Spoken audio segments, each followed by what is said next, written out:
నమస్తే. ఉత్తరప్రదేశ్‌లో బరేలీలో హింసా వాతావరణం నెలకొంది. పెద్ద ఎత్తున ప్రజలు రోడ్లపైకొచ్చారు. స్టోన్ పెల్టింగ్ చేశారు. కొంత పబ్లిక్ ప్రాపర్టీని ధ్వంసం చేసేటువంటి ప్రయత్నం చేశారు. ఇదంతా ఎందుకు జరిగింది? ఐ లవ్ మొహమ్మద్ నినాదాలు చేస్తూ ఆ పేరుతో ర్యాలీలు తీశారు. ఐ లవ్ మొహమ్మద్ అనడంలో ఎలాంటి అభ్యంతరం లేదు. కానీ ఈ యొక్క గొడవ ఎందుకు జరిగింది? ఎక్కడ మొదలైంది?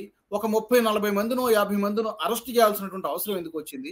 దీని గురించి క్లుప్తంగా మాట్లాడదాం. నాతో ఈ చర్చలో జాయిన్ అవుతున్నారు రాజకీయ విశ్లేషకులు మురళీ మనోహర్ గారు. నమస్తే రాజు గారు. నమస్తే. నమస్తే అండి. మనకు చూస్తే బరేలీలో సరే వాళ్ళు ఏదైనా స్లోగన్స్ ఇచ్చుకునివ్వండి, దానికి అభ్యంతరం లేదు. ఐ లవ్ మొహమ్మద్ అన్నారు, ప్రాఫెట్ మొహమ్మద్ పుట్టినరోజు సందర్భంగా ఉన్నారు, దట్ ఈస్ ఫైన్, ఎలాంటి అభ్యంతరం లేదు. కానీ హింస ఎందుకు చెలరేగింది? ఫస్ట్ ఆఫ్ ఆల్ ఇలాంటి ర్యాలీలు చేయాలంటే తప్పకుండా అనుమతులు కూడా తీసుకోవాల్సి ఉంటుంది. అది తీసుకోలేదని మనకు చెప్తూ ఉన్నారు. మీకున్నటువంటి ప్రైమరీ ఇన్ఫర్మేషన్ ప్రైమరీ ఇన్ఫర్మేషన్ ఏంటి అంటే, కాన్పూర్ లో యాక్చువల్ గా మహమ్మద్ ప్రవక్త పుట్టినరోజు సందర్భంగా కార్యక్రమాలు ఏదో జరిగాయి. అందులో ఒక టెంట్ వేశారు. అక్కడ సరే వాళ్ళ ఆధ్యాత్మికమైన ప్రోగ్రామ్ ఏదో అయింది. అక్కడ ఈ పోస్టర్ ఫస్ట్ టైం ఇది ఐ లవ్ మొహమ్మద్ అనేటువంటి ఒక పోస్టర్ అక్కడ వెలిసింది. అదేం ప్రాబ్లం లేదు. అది ఎవరు దాని మీద దృష్టి పెట్టలేదు. ఇప్పుడు if you are a true Muslim, you have to love your god కదా, దాంట్లో తప్పేముంది? నిజంగా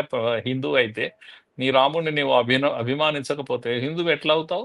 ప్రేమించకపోతే హిందువు ఎలా అవుతావు? అలాగే మహమ్మద్ నువ్వు ప్రేమిస్తే తప్పకుండా నువ్వు నిజమైన ముస్లిం అవుతావు. దీనికి ఏ హిందువుకు అభ్యంతరం ఉంటుంది? భారతదేశంలో ముఖ్యంగా అవునాయా ఎక్కడైనా మీరు వెళ్ళి అడగండి ఒక హిందువును, కామన్ హిందువును, ఐ లవ్ మహమ్మద్ అని ఒక ముస్లిం అంటే తప్ప అని అంటే ఎందుకు తప్పు అవుతుంది అంటారు ఎవరైనా సరే. తప్పు ఎందుకు అవుతుంది? అనకపోతే తప్పు అవుతుంది. ఎందుకంటే ఆయన ముస్లిం అయ్యి ఉండి ఐ లవ్ మొహమ్మద్ అనకపోతే ఐ లవ్ శ్రీరామ్ అంటాడా? ఐ లవ్ ఇది అంటాడా? సో అది సరైన చర్య, అది తప్పకుండా అని సమర్థిస్తాడు. ప్రతి హిందువు సమర్థిస్తాడు దీన్ని. జై శ్రీరామ్ అని హిందువు ఎలా అంటాడో జై మహమ్మద్ అని అనలేడు కనుక ఆయన ఐ లవ్ మహమ్మద్ అని ఉండవచ్చు అంటాడు. ఇది కామన్ హిందూ చెప్పేటువంటి విషయం, కామన్ భారతీయుడు చెప్తాడు. కనుక ఆ పోస్టర్ అక్కడ ఉన్న మాత్రాన అది ఇష్యూ కానే కాదు. కాకపోతే ఇష్యూ ఎక్కడైంది అని అంటే, వీధి పైన అనుమతి ఎక్కడైతే లేదో అక్కడ టెంట్ వేయడం, అది ఎవరో అభ్యంతరం చేయడం, తర్వాత పోలీసు అడగడం ఎందుకు మరి అనుమతి పర్మిషన్ లేదు అంటున్నారు. ర్యాలీలకు కూడా పర్మిషన్ లేదని చెప్తున్నారు.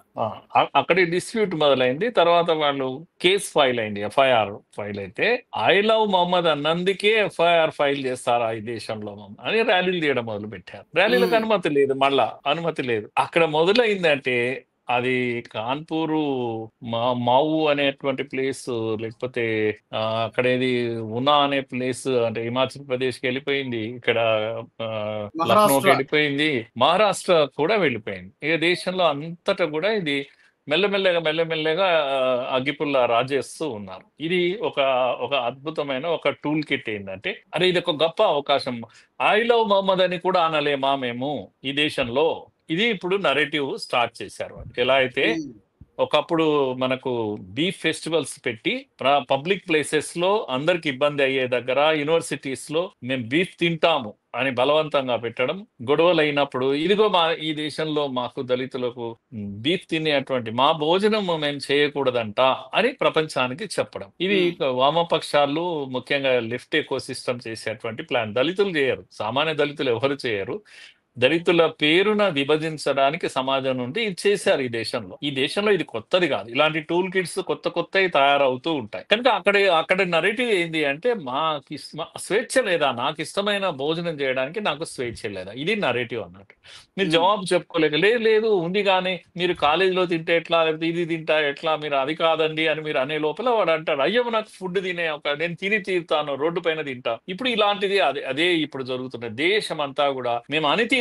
ఇప్పుడు మిమ్మల్ని ఎవరొద్దన్నారు? అనండి అని చెప్తున్నాం, గట్టిగా అనండి అని చెప్తున్నాం.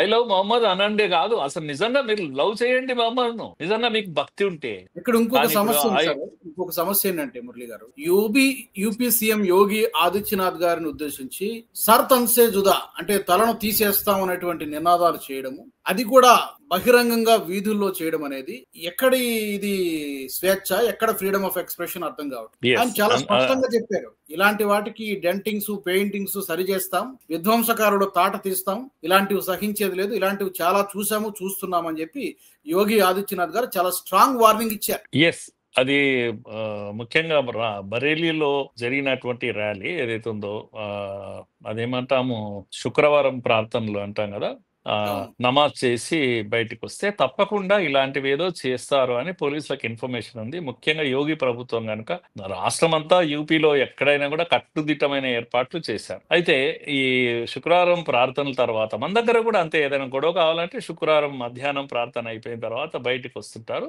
అప్పుడు ఒక ప్లాన్ ప్రకారం ఒక గొడవ జరిగేది. గతంలో ఎప్పుడు పాత బస్సులో అల్లరి జరిగినా శుక్రవారం కేంద్రంగానే జరిగేది. ఎందుకంటే అందరూ అక్కడ కలిసి వస్తారు, అక్కడే ప్లానింగ్ జరుగుతుంది, అప్పుడే ఎగ్జిక్యూషన్ కూడా జరుగుతుంది. నిన్న జరిగినటువంటి అదే జరిగింది. మస్జిద్ లో నుంచి రావడము నేరుగా అదేంది వీధులపైకి తకీర్ మౌలానా.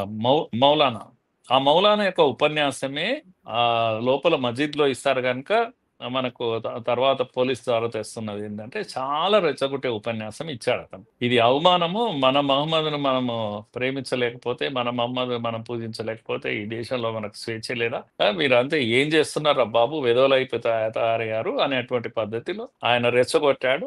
వాళ్ళు బయటకు వచ్చారు. వస్తూనే చిన్న చిన్న పిల్లల చేతిలో పత్తర్బాజీగా మళ్ళా రాళ్ల వర్షం స్టార్ట్ చేశారు. రావడం ఎక్కడి నుంచి వస్తాయండి నాకు అర్థం కాదు. మస్జిద్లో నుంచి వచ్చే వాళ్లకు జెండాలు ఎక్కడి నుంచి వచ్చాయి, తర్వాత పోస్టర్లు, బ్యానర్లు, అంటే ఇది వెల్ ప్రిపేర్డ్ అన్నట్టు ఈ ర్యాలీ ఉంటుంది అని. తర్వాత ర్యాలీకి అనుమతి ఉందా? మస్జిద్లో నుంచి బయటికి వచ్చినటువంటి వాళ్లకు గుంపులుగా రోడ్లపై ఇంక రావడానికి అనుమతి ఉందా? నో. డిస్పర్స్ కావాలి, బయటికి వస్తూనే డిస్పర్స్ కావాలి. కానీ ఒక పద్ధతి ప్రకారము ర్యాలీ తీశారు. అక్కడ ర్యాలీ తీస్తాం, మేము మీటింగ్ పెట్టుకుంటామని పోలీసుతో చెప్పారు. డీజీపీ ఆయన అజయ్ సహాని కూడా ఉండి ఆయన ఎంతో సహనంగా వివరించాడు. ఆయన సొంతంగా ఏమన్నాడంటే, ఇస్లామీ ఏదో గ్రౌండ్ ఉంది అక్కడ ముస్లిం పేరు మీద, కమాన్ మీరు దగ్గరే కదా ఈ పక్కన గ్రౌండ్ లో చేసుకోండి అని చెప్పారు. మేము గ్రౌండ్ లో చేసుకుంటామన్నారు. పర్వాలేదు అయితే చేసుకోండి, వెళ్ళండి, మీరు గ్రౌండ్కి వెళ్ళండి అని. గ్రౌండ్కే వెళ్ళారే, వెళ్ళకముందే విధ్వంసం స్టార్ట్ చేశారు. ఎక్కడ విధ్వంసం స్టార్ట్ చేశారు? ఆయుధాలు బయటికి తీశారు, కత్తులు, కటార్లు అన్ని తీశారు, కొందరు చేతిలో తుపాకులు కనపడ్డాయి. పోలీస్ చాలా అలర్ట్ గా ఉంది. ఇవన్నీ కూడా ఇక స్లోగన్స్ ఇంకా ఎంత శృతి మించిపోయినాయి అంటే, హైయెస్ట్ స్లోగన్ ఏంటంటే సర్ తన్సే జుడా, అంటే నీ తలలు ఎగిరిపోతాయి అని. ఎవరి తలలు తీసేస్తారు మీరు? యోగిని బొంద పెడతాము అన్నారు. ఏంటిది? ఇది నమాజా? ఇది దైవ ప్రార్థన? యోగిని బొంద పెడతాము, మీ తలలు ఎగురుతాయి బిడ్డ, మాకు ఈ దేశంలో అనుమతులు మీరేంది ఇదేది ఇచ్చేది మాకు?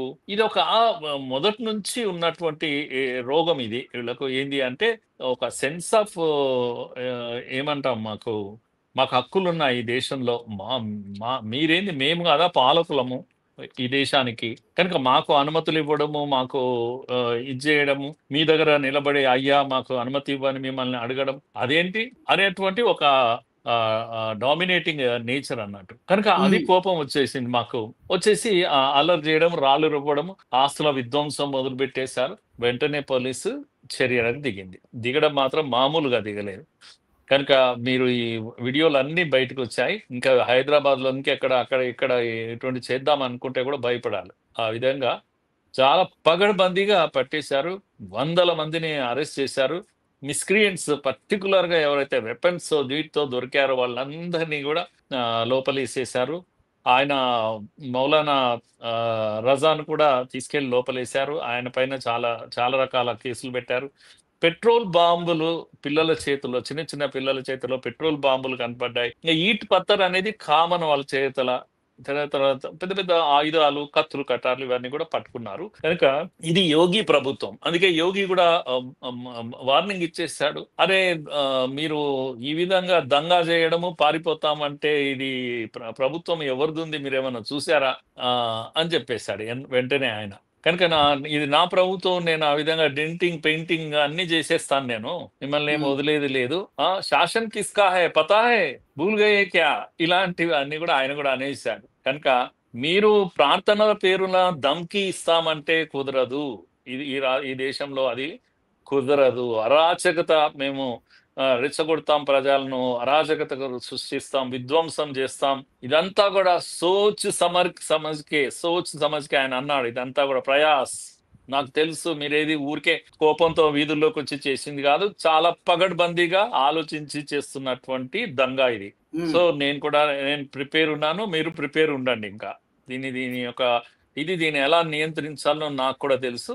నా పద్ధతిలో నేను నియంత్రించి తీరుతానని చెప్పేశాడు గట్టిగా. కనుక అయితే ప్రజలు కూడా మురళి ఆయన గారు, హర్షిస్తున్నారు ఇప్పుడు. ఎస్, యోగి గారు ఎట్లాగూ ఆయన ఈ లా అండ్ ఆర్డర్ కంట్రోల్ చేయడంలో హీఈస్ ద మాస్టర్, అందులో ఏం ఎస్. డౌట్ లేదు. కానీ ఈ ప్యాటర్న్ ఏదైతే మనం చూస్తే, ఈ రాళ్ళు ఇవ్వడము, లేదంటే రెచ్చగొట్టేలాగా కామెంట్స్ చేయడము, ఇవన్నీ ప్యాటర్న్ చూస్తుంటే మొన్నటికి మనమే మన లద్దాఖ్ లో చూసాం, సోనం వాంగ్చుక్ ను అరెస్ట్ చేశారు. అంటే ఈ కర్ణాటకలో ఏదో ఒకటి జరుగుతూ ఉండడము, ఇప్పుడు ఇది మహారాష్ట్రలో కూడా దీని పిలుపునివ్వడము, ఇది దేశవ్యాప్తంగా ఇతర రాష్ట్రాలకు కూడా స్ప్రెడ్ చేయాలన్నటువంటి ఒక నెరేటివ్ బిల్డ్ చేసేటువంటి ప్రయత్నం ఏదో జరుగుతున్నట్టుగా కనిపిస్తుంది. అంటే దేశంలో అస్థిరత, అశాంతి సృష్టించాలి, ఏదో ఒకటి ఇక్కడ డెమోక్రసీ లేదు, లేకపోతే మైనారిటీలకు రక్షణ లేదు, వాళ్ళకి ఫ్రీడమ్ లేదు అనేటువంటి ఒక నెరేటివ్ బిల్డ్ చేసే ప్రయత్నం ఏదైనా జరుగుతోందా అని చాలా మంది అనుమానం వ్యక్తం చేస్తున్నారు. నేను అసలు అనుమానమే లేదు. There is no doubt about it. 10 ఏళ్ళు అయిపోయింది. ఇది 15 ఏళ్ల వైపు మోడీ ప్రభుత్వం వెళ్తుంది. కనుక మోదీ ప్రభుత్వంతో యుద్ధం చేయాలి అపోజిషన్స్.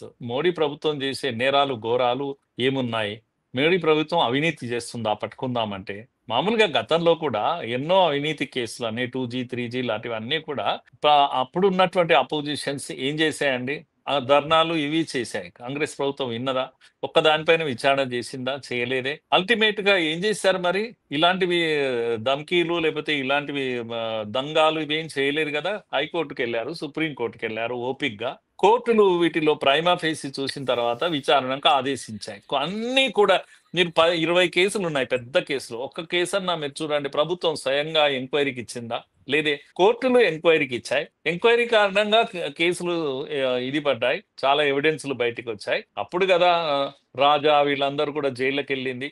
ఇది డెమోక్రసీ కదా. మరి డెమోక్రసీలో ఇదే కదా పద్ధతి, ఇంకోటి లేదు కదా. మీరు అపోజిషన్ లో ఉంటే మీరు ఎన్ని రోజులు ఉంటారు, ఇంకా మేము రావద్దా? కనుక అన్ని వ్యవస్థలను మేము తప్పుపడతాము, ప్రజల్లో అనుమానం రేకెత్తిస్తాం.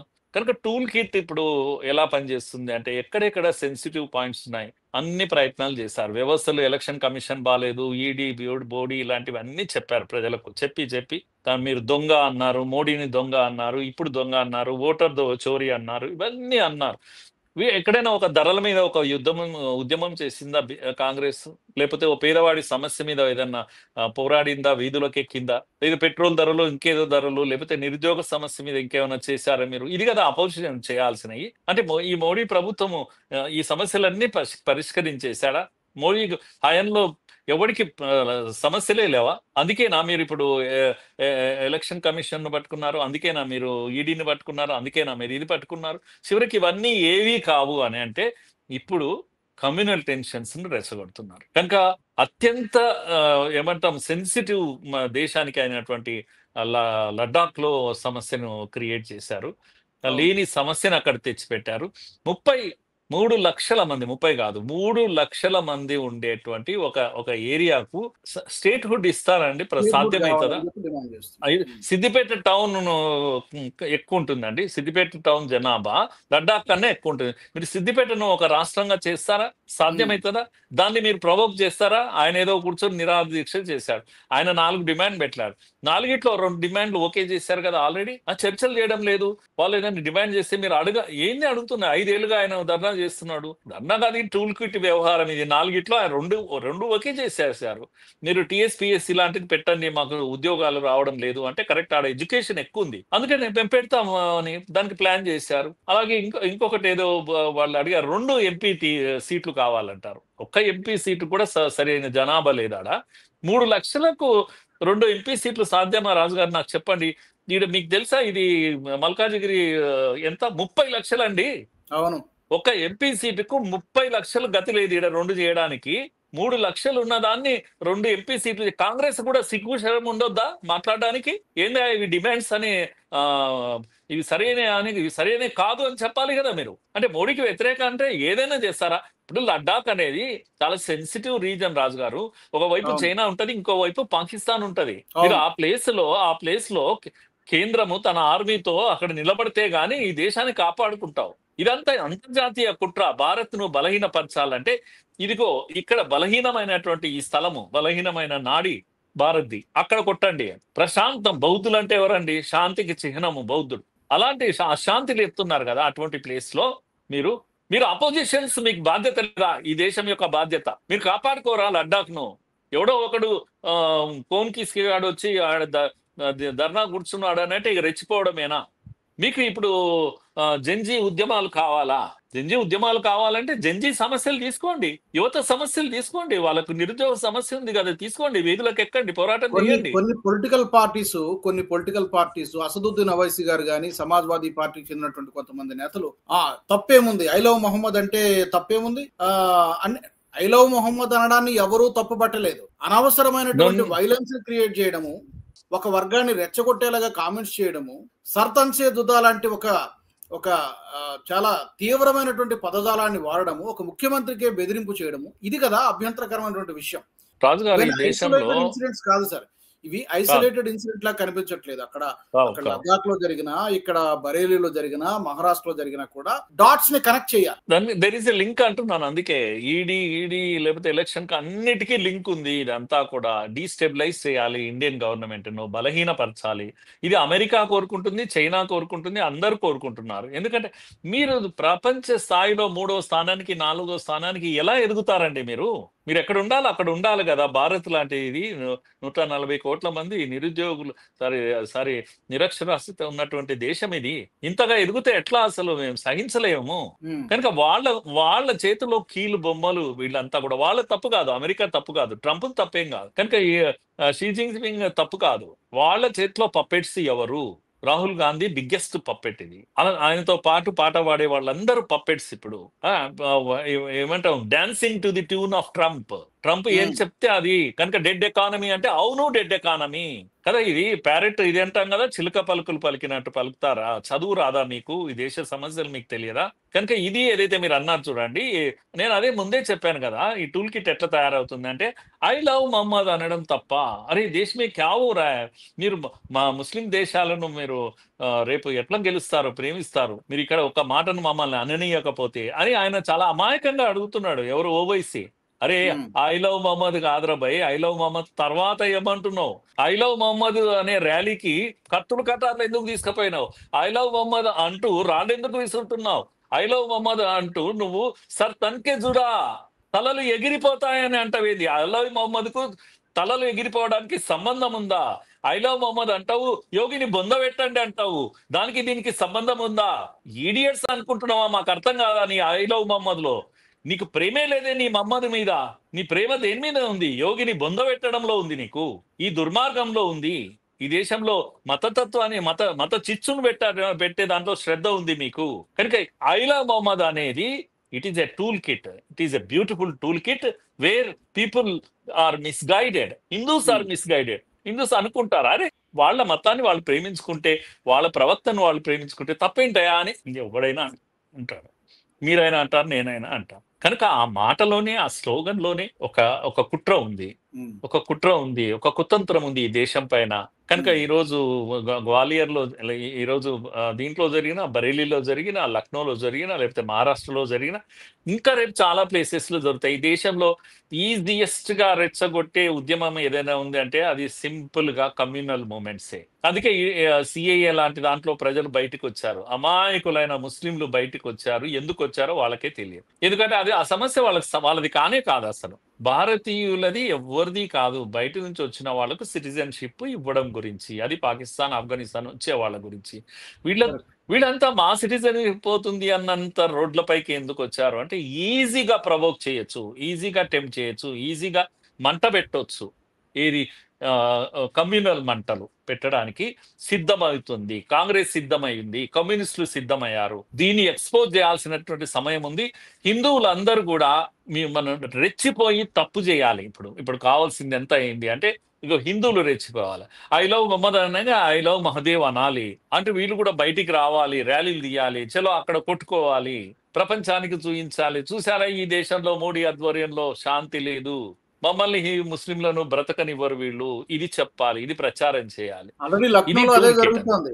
ఐ లవ్ మొహమ్మద్ అనే పోస్టర్లు ఒక పక్క, ఇంకో పక్క ఐ లవ్ మహాదేవ్ అనే ఒక పక్క, కొంతమంది I love Yogi, I love bulldozer Baba అని. అంటే ఏదో ఒకటి విధంగా కొట్టుకు చావాలి వీళ్ళు. మతపరమైనటువంటి కమ్యూనల్ వైలెన్స్ జరగాలనేది ఒక టూల్ కిట్ గ్యాంగ్ కుట్రలో భాగంగా ఇదంతా జరుగుతున్నట్టుగా కనిపిస్తుంది. దానికి చాలా ఆధారాలు కూడా కనిపిస్తున్నాయి. ఏదైనా కూడా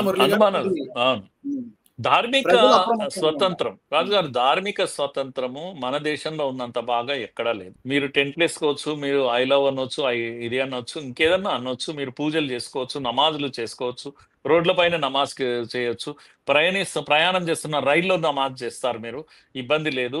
అలాగే హిందువులు కూడా ఇక్కడ టెంట్లు వేస్తారు, వినాయకుడిని పెడతారు, కాళీమాతను పెడుతుంటారు, పూజలు చేస్తుంటారు, ఇవన్నీ జరుగుతూనే ఉంటాయి. కానీ ఒక్క దగ్గర మీరు ప్రభుత్వం కూర్చొని నిర్ణయిస్తుందండి విగ్రహం సైజ్ ఎంత ఉండాలి అని కూడా ప్రభుత్వం చెప్తుంది ఇక్కడ. లేకపోతే టెంట్లు ఎక్కడ వేయాలి అనేది ప్రభుత్వమే చెప్తుంది. మీరు నిమజ్జనం ఎక్కడ చేయాలని ప్రభుత్వం, అవునండి, ఇది ప్రభుత్వం ఒకటి ఉంది మనకు. ప్రభుత్వం చెప్పింది వినాలి, మరి క్రమశిక్షణ కావాలి, అందరికి ఎవరికి అసౌకర్యంగా ఉండకూడదు. కనుక మీరు ర్యాలీలు తీస్తున్నా, మీరు ఇది తీస్తున్నా, నమాజ్ తర్వాత బయటకు వచ్చినా అనుమతి ఉందా? ర్యాలీ తీస్తున్నారు, అనుమతి ఉందా మీకు? దాని గురించి మాట్లాడండి. ఐ లవ్ గురించి ఎవరు అడ్డుకున్నారు మిమ్మల్ని? ఐ లవ్ మహమ్మద్ అంటే అడ్డుకున్నారా? అనుమతి లేని ర్యాలీలు కదా మీరు తీస్తున్నది. అనుమతి లేకుండా రాడ తీసుకొని కొడుతున్నారు కదా. సో వీటిని ఎక్స్పోజ్ చేయాల్సినటువంటి అవసరం ఉంది రాజుగారు. కరెక్ట్ మురళి గారు, మీరు అన్నట్టుగా ప్రజలు అప్రమత్తంగా ఉండాలి, ఐకమత్యంగా ఉండాలి, ఇలాంటి కుట్రల్ని తిప్పికొట్టాలి. ఇది మనకి గొడవలు పెట్టేటువంటి కార్యక్రమం. విదేశీ శక్తులు ఉన్నాయి, విదేశీ శక్తులకు ఇక్కడ లోకల్ గా ఉన్నటువంటి కొన్ని రాజకీయ పార్టీలు కూడా వాళ్ళ పబ్బం గడుపుకోవడానికో లేకపోతే వాళ్ళ సెల్ఫ్ ఇంట్రెస్ట్ రాజకీయ ప్రయోజనాల కోసం వాళ్ళు కూడా చేతులు కలిపేటువంటి ప్రయత్నం చేస్తున్నారు. కాబట్టి ఇది అప్రమత్తంగా ఉండాల్సినటువంటి సమయం, ఐకమత్యంగా ఉండాల్సినటువంటి సమయం కూడా. Thank you very much Murali గారు, ధన్యవాదాలు. మరి ఈ ఉత్తరప్రదేశ్ లో జరుగుతున్నటువంటి ఈ యొక్క హింస వెనక ఎవరున్నారని మీరు అనుకుంటున్నారు? మీ కామెంట్స్ ద్వారా మీ అభిప్రాయాల్ని కామెంట్స్ ద్వారా తెలియచేయండి. అలాగే ఎన్హెచ్ టీవీ నుంచి ఇంకా ఎలాంటి అంశాలను మీరు కోరుకుంటున్నారో అది కూడా మీరు కామెంట్స్ ద్వారా మాకు చెప్పొచ్చు. మరొక అంశంతో మళ్ళీ కలుసుకుందాం. Keep watching NH TV. జై హింద్, జై భారత్. ఈ వీడియో మీకు నచ్చినట్టయితే లైక్ చేయండి, 10 మందికి షేర్ చేయండి. అలాగే కామెంట్ల రూపంలో మీ అభిప్రాయాలను మాతో పంచుకోండి. Nationalist hub group of channels ను సబ్స్క్రైబ్ చేసుకుని తెలుగునాట జాతీయవాద జర్నలిజాన్ని ప్రోత్సహించండి. ఈ వీడియో కింద ఉన్న బెల్ ఐకాన్ పై క్లిక్ చేయడం మర్చిపోవద్దు.